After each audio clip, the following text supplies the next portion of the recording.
Un grand V à toutes les futures motardes et à tous les futurs motards. Je vous souhaite la bienvenue dans ce 5e épisode de la chaîne ETM Podcast. Et aujourd'hui, on démarre non pas en I mais en E comme écolo en ouvrant un nouveau chapitre concernant l'environnement. Donc on va y aller mollo sur la poignée de gaz et les burns. Et pour le coup, ça sera un chapitre un peu particulier car il sera condensé en un seul épisode. Alors, contrairement à ce que pensent certains conducteurs, rouler à moto ne réduit pas la pollution, les bouchons et ce n'est pas considéré comme un moyen de transport propre. Seuls les vélos, la marche à pied et les transports en commun le sont. Et puisque toutes les normes environnementales concernant la conduite se durcissent au fil des ans, il me semblait pertinent de nous arrêter quelques minutes sur le sujet afin d'en discuter. Et avant de commencer, je tiens à vous rappeler immédiatement cette règle d'or à l'ETM qui nous dit qu'une conduite apaisée permet de réduire la consommation de carburant et l'émission de gaz à effet de serre. Donc si vous avez une question concernant l'environnement à l'ETM, ne réfléchissez pas trop et calez toujours votre fessier sur le banc des bons élèves qui glorifient la toute puissante éco-conduite. Sur ce, on se retrouve après le jingle, bonne route et bonne écoute.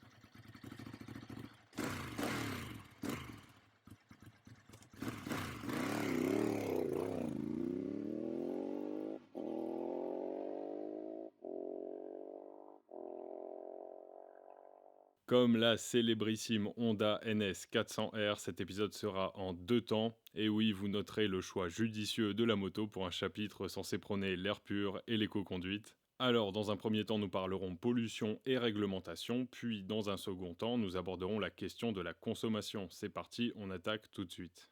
Alors sachez que si les normes évoluent en ce qui concerne la pollution atmosphérique, elles évoluent également en ce qui concerne la pollution sonore, aussi surnommée cette saleté de bruit si vous êtes régulièrement victime de rodéos sauvages en plein milieu de la nuit. Même si pour le moment la norme Euro ne s'attache principalement qu'aux émissions polluantes dans l'atmosphère, prochainement l'évolution de cette norme Euro va également re-questionner et redéfinir les paliers de pollution sonore à respecter, notamment pour les motos et leurs échappements. Mais alors comment savoir si vous êtes dans la légalité ou non ? Eh bien, tout d'abord, le mieux est de conserver les équipements d'origine, et si vous faites le choix de modifier les silencieux par exemple, cela doit être notifié et évidemment ils doivent être homologués. Le matériel mécanique doit toujours être conforme aux différentes normes. De plus, sachez qu'il y a deux moyens de connaître facilement les décibels de sa moto. Alors soit sur la carte grise de votre véhicule, en face de l'onglet U1 est indiqué le niveau sonore à l'arrêt, ou soit directement sur le cadre du véhicule, vous trouverez une petite plaque qui indique cette fois-ci le niveau sonore mais à différents régimes moteurs. Et là on va se mettre au point mort 2 secondes car c'est très important d'éclaircir un peu la chose, on parle bien de décibels autorisés vis-à-vis du modèle de moto. Car même si la norme Euro 4 de 2017 préconise du 80 décibels pour les constructeurs, et même si le seuil de danger pour Louis se situe à 85 décibels, eh bien, certaines motos vont au-delà et sont parfaitement légales. C'est le cas notamment de certaines sportives, de certaines Harley-Davidson, etc., etc. Donc parfois à Bernard Cyclo, ça ne sert à rien de lever le poing et de crier au scandale car le véhicule a été homologué tel quel et il est dans son bon droit d'être sur la route. Mais, cependant, toutefois, néanmoins, vous devez rigoureusement respecter les indications et toute modification mécanique pourrait les compromettre. Les chiffres certifiés sur la carte grise et sur la plaque du cadre permettent, en cas de contrôle, de savoir si vous êtes en infraction ou non, sachant que les agents de l'ordre accordent une marge de 5 décibels environ. Et si le résultat de leur sonomètre ne correspond pas car il est trop élevé, vous aurez une amende de 135 euros. Puis sachez que pour faciliter les contrôles, des radars anti-bruit sont en cours de développement et en phase d'expérimentation, notamment dans les Yvelines. Donc il faudra vraiment faire attention dans les années à venir. Ah et petite chose, je parlais de 135 euros, mais évidemment cette amende peut augmenter ou s'accompagner de la traditionnelle immobilisation du véhicule si vous avez un comportement routier qui favorise la pollution sonore. Citons par exemple des coups de gaz à l'arrêt, des coups de gaz sous un tunnel, sous un pont, des coups de rupteur, etc. Et on ne va pas se mentir, la pollution sonore est souvent attribuée, et à juste titre, à certains types de véhicules et à certains types de conducteurs. Ou plutôt devrais-je dire d'individus, puisque conducteur c'est un bien grand mot. Je veux bien sûr parler des footix à sacoche full barouf avec des cross, quad ou autres cyclos qui sont pour la plupart non homologués, non assurés et peut-être même non payés. Ou alors si, ils sont payés mais par d'autres personnes. En plus d'être un véritable danger pour les autres usagers de la route, ils le sont surtout pour eux-mêmes, ne sachant ni s'équiper, ni passer une vitesse, ni rétrograder, ni réaliser un freinage d'urgence, etc., etc. Forcément, ça complique beaucoup la conduite. Ici, une seule expérience est demandée, roue avant / ligne droite. Et vous me voyez venir, ça me permet évidemment d'ouvrir une petite parenthèse sur les rodéos sauvages et leurs sanctions. Alors depuis 2018, sachez que le rodéo motorisé est devenu un délit. Ce qui signifie que maintenant vous encourez 1 an de prison et 15 000 euros d'amende. Et cette sanction peut passer à 5 ans de prison et 75 000 euros d'amende si le rodéo est organisé en groupe ou alors s'il y a eu consommation d'alcool, de stupéfiants ou encore s'il n'y a pas de permis de conduire. Donc voilà, c'est violent mais c'est de bonne guerre. Puis en plus d'être irrespectueuse pour les riverains, la pratique de rodéo est irrespectueuse pour l'environnement, ce qui nous conduit à la suite de la première partie, la pollution atmosphérique. Et comme vous le savez probablement, depuis 2016 est apparu le certificat qualité de l'air, également surnommé critère, pour rendre la chose plus sympathique, mais c'est raté. Alors cette pastille ou vignette autocollante peut être commandée en ligne pour moins de 4 euros frais de port inclus, c'est incroyable, et se doit d'être collé sur la fourche, garde-boue ou carénage avant droit de votre moto. Une fois installée, pas besoin de la renouveler au fil des ans, tant que la vignette reste lisible, votre véhicule pourra la garder jusqu'en fin de vie.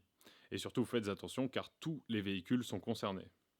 Mais à quoi sert ce magnifique sticker coloré, me demanderez-vous? Eh bien pas à customiser votre véhicule, c'est certain, mais à le classer en fonction de son émission polluante. Plus votre numéro sur la vignette est élevé, plus votre véhicule pollue. Enfin, en théorie. Et cette vignette, devenue obligatoire pour circuler dans certaines zones à faible émission mobilité, donc les ZFE, qui remplacent depuis peu les zones à circulation restreinte, donc ZCR, peut vous en interdire ou vous en autoriser l'accès. Le but étant tout simplement d'écarter des centres-villes les véhicules les plus anciens, entre guillemets on y reviendra dans quelques minutes, et ou les plus polluants. De plus, sachez que cette vignette est également devenue obligatoire pour la circulation différenciée lors des épisodes de pollution. Et donc rouler sans ou avec une vignette en deçà de celle acceptée, c'est directement la sanction. Une sanction qui s'élève tout de même à 68 euros d'amende, voire 180 euros si elle est majorée.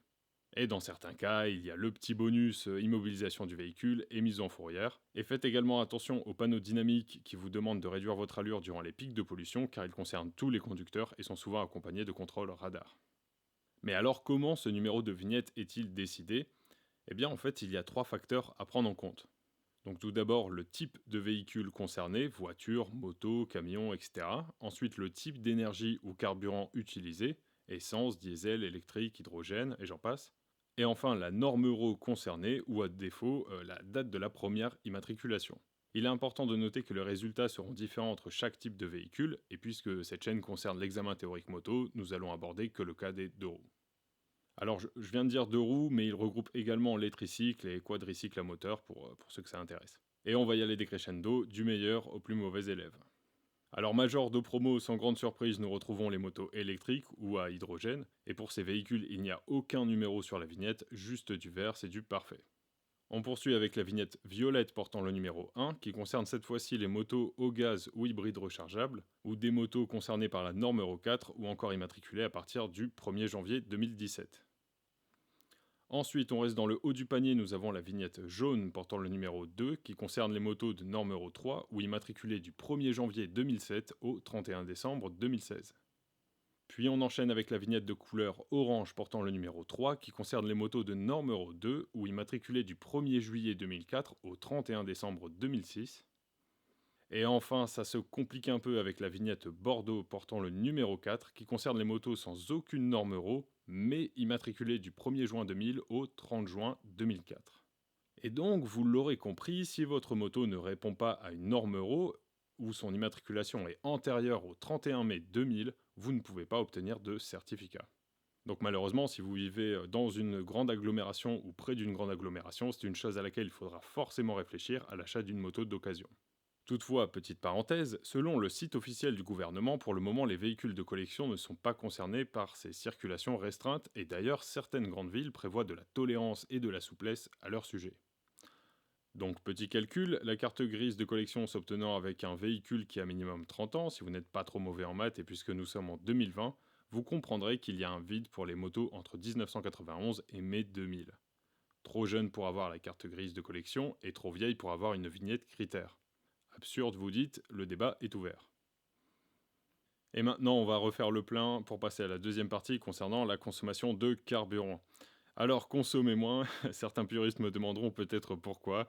La bonne blague, tout simplement pour réduire votre facture à la station et également réduire la pollution. Et pour cela, quelques petites précisions concernant la moto. Bon, déjà, un éclaircissement s'impose. Il ne faut pas faire chauffer votre moteur sur place, c'est inutile d'attendre 3 plombes à côté de sa moto. Il est conseillé de démarrer et de rouler dans la minute qui suit pour permettre une augmentation homogène de la température.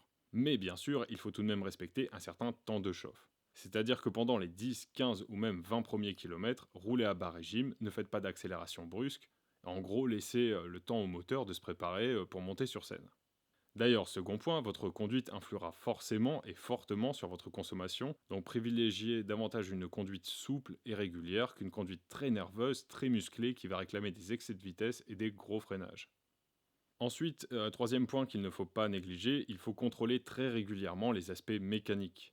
Alors faites attention au filtre à air, à l'état des bougies, à la propreté du radiateur, au kit chaîne, à la pression des pneus, mais aussi au choix des pneus.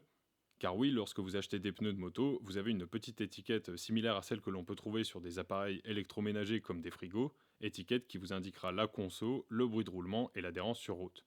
Puis aussi, faites attention à tous les équipements électriques qui sont très demandeurs en énergie et évitez de changer les silencieux. L'idéal est de garder ceux d'origine en bon état. Donc voilà, si vous êtes attentif à tous ces petits éléments, votre consommation ne devrait pas exploser à chaque trajet. Et enfin, dernier point, ça tombe sous le sens, mais c'est quelque chose qu'il me semble pertinent de rappeler, toutes les motos consomment différemment. Il y a des modèles qui consomment plus que d'autres, et quelques fabricants s'attachent vraiment à élaborer des moteurs qui consomment moins, comme par exemple Honda ou BMW pour ne citer que. Et pour certaines personnes, nous retrouvons sur les premières marches du podium, entre guillemets évidemment, les motos électriques, le zéro gaz à effet de serre. Des motos qui peuvent tout de même poser problème à différents niveaux. Alors premièrement, leur sortie reste plutôt confidentielle à l'heure actuelle. Et contrairement au marché de l'auto, il y a énormément de fabricants qui ne proposent pas ou n'ont pas l'intention de proposer des motos électriques dans leur gamme. Deuxièmement, comme pour le marché de l'auto, les motos électriques ont ou vont adopter une grille tarifaire qui ne fera pas plaisir à tous les budgets. Troisièmement, sans vouloir me faire l'avocat du diable, il n'y a peut-être pas assez de recul vis-à-vis de cette technologie. Et quatrièmement, beaucoup d'usagers de la route fonctionnent à l'ouïe, surtout nos amis les piétons. Alors est-ce vraiment raisonnable d'un point de vue sécurité routière? Je ne sais pas.